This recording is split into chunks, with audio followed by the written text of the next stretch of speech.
Bonjour, c'est Jean Descartes.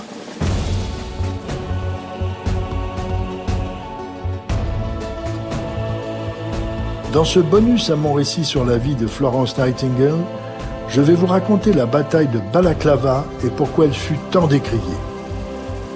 Nous sommes en octobre 1854. Après une première victoire à l'Alma, en Crimée, les troupes franco-britanniques encerclaient Sébastopol. Les Russes tentent alors une manœuvre pour briser le siège en les attaquant à revers. Pour les stopper dans cette attaque et les empêcher de s'emparer de quelques canons anglais abandonnés, le chef des opérations britanniques, Lord Raglan, donne l'ordre à Lord Cardigan de faire charger la cavalerie. La fameuse brigade légère attaque au grand galop un mur compact de Cosaques dans la plaine de Balaklava. Mais les Russes les canonnent depuis les collines. C'est une véritable boucherie. Sur les 673 hommes de Lord Cardigan, 113 furent tués, 134 blessés. C'est une grave faute de la part de Lord Raglan. D'autant que la brigade légère était composée de la fine fleur de l'aristocratie britannique. Tous étaient issus du même milieu, tous avaient fait leurs études militaires à Sandhurst, l'équivalent anglais de Saint-Cyr.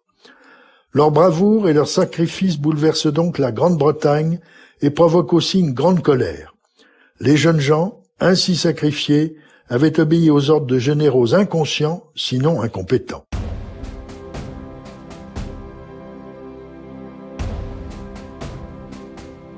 Bien sûr, on comptait heureusement des survivants. Les blessés sont évacués par bateau vers Scutari. C'est là que Florence Nightingale les accueille et va faire les miracles que je vous ai racontés. Balaklava fut une amère victoire.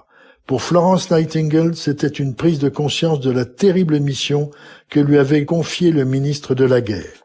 Si Lord Cardigan s'est illustré en menant lui-même la célèbre charge de la brigade légère, il est aussi connu pour des raisons plus futiles. Son nom est définitivement associé à une veste de sport, souple et à manches longues, fermée par des boutons au milieu du devant.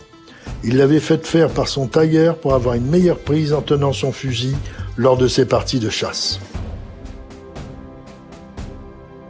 Si cet épisode vous a plu, allez écouter le récit de « Au cœur de l'histoire » consacré à l'histoire de Florence Nightingale. Il vous plaira, j'en suis certain. Et surtout, n'hésitez pas à en parler autour de vous et à me laisser vos commentaires sur le groupe Facebook de l'émission. Je vous dis à bientôt pour un nouvel épisode de « Au cœur de l'histoire ». Au cœur de l'histoire est une production Europe 1 Studio. Ce podcast est écrit et présenté par Jean Descartes. Il a été réalisé par Guillaume Vassaux. Pour ne rater aucun épisode, abonnez-vous sur Apple Podcasts ou vos plateformes habituelles d'écoute.